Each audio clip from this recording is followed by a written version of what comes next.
Imaginez, vous êtes footballeur, 20 ans de carrière, prêt à signer pour un nouveau club. Quand arrive cette interrogation, est-ce que je préfère l'andouillette ou le football? Alors, une sorte de être ou ne pas être de l'ère moderne, mais lui a vécu cette interrogation. Bonjour Vikash Dorasso. Bonjour. Vous êtes ancien international de foot, aujourd'hui consultant. Et cette anecdote de l'andouillette, elle vient de votre livre intitulé Comme ses pieds, où vous revenez d'ailleurs sur différents épisodes de votre vie. Et en 2008, vous arrêtez le foot pour une andouillette et une mousse au chocolat. C'est ce que vous dites, hein, vraiment. Oui, c'est pas loin d'être la vérité.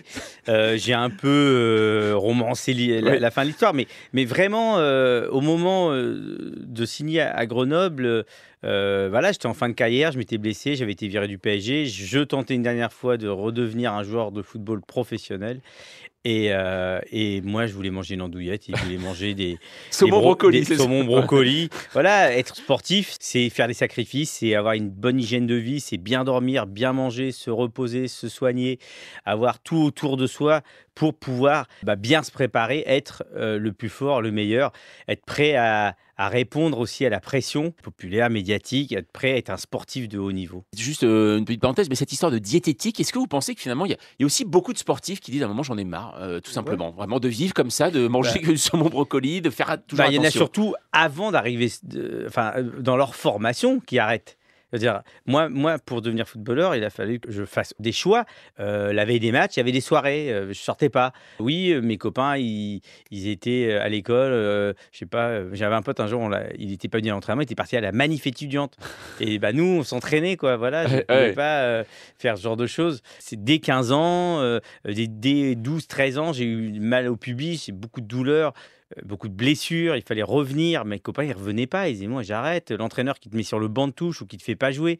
Mes copains, ils disaient, non, moi, je veux pas ça. Moi, je vais jouer avec mes copains dans mon quartier. Et puis moi, j'y retournais, je revenais avec l'envie de montrer à l'entraîneur que j'étais meilleur que celui qui m'avait choisi à ma Ça revient place, souvent par d'ailleurs la douleur dans le livre. Hein. exemple. C'est quelque chose de présent et on sent que c'est ça qui est étonnant parce que on voit que vous adorez le foot véritablement et que vous le détestez en même temps. Est-ce qu'il y a un syndrome maintenant psy qui s'appelle le syndrome Vikash ou pas? Non, Je ne sais non, pas. je ne déteste pas le foot. Non. Non, j'aime le foot. Par contre, c'était dur. C'était beau et dur. C'est mon métier. Si on m'avait pas payé autant, j'aurais pas fait ce que j'ai fait pour devenir joueur de foot professionnel. Voilà, c'était ma passion qui est devenue mon métier. Mais je jouais pas pour m'amuser. Ouais. Je jouais aussi pour nourrir ma famille. Je jouais parce que c'était fabuleux. Je jouais parce qu'aussi j'aimais cette douleur. J'aimais ce rapport à mon corps.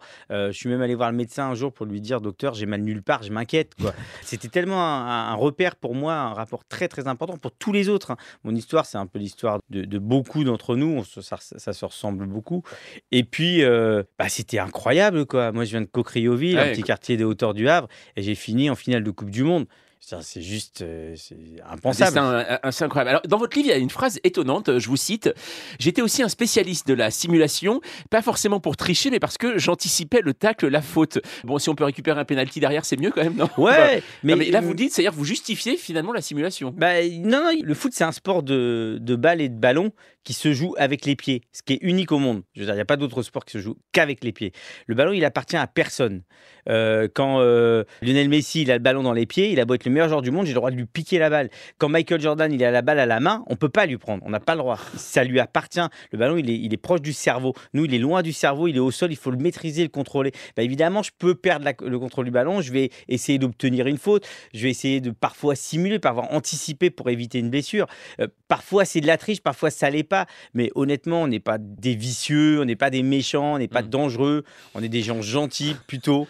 Derrière des cons, mais voilà, le foot, c'est un sport qui est fabuleux, quoi. C'est génial. Et ça m'est arrivé de tricher un peu, certainement.